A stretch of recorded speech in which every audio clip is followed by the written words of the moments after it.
Hello, আসসালামু আলাইকুম guys. আপনারা সবাই কেমন আছেন? আশা করি আপনারা সবাই ভালো আছেন। আজকে আমি আবারও একটা মিনি ব্লগ নিয়ে চলে আসলাম।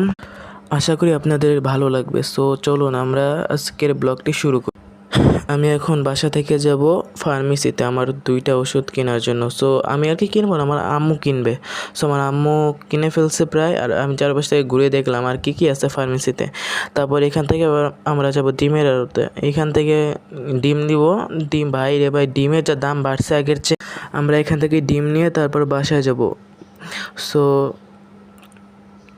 আমার ভয়েসটা একটু খারাপ আসছে, কারণ হচ্ছে আমার ঠান্ডা লাগছে, তো তার জন্য আমার ভয়েসটা একটু খারাপ আসছে। সো ডিম প্রায় দাও আমাদের শেষ। সো এখন আমরা আর কি মুড়ি নিয়েছি, মুড়ি নেওয়ার পর চানাচুর নিয়ে নিয়েছি, কারণ আমাদের প্ল্যান ছিল না যে চানাচুর, আমার আম্মু দেখলাম হঠাৎ চানাচুর নিয়ে নিল। সো এগুলো দিয়ে নাকি মুড়ি মাখা করবে।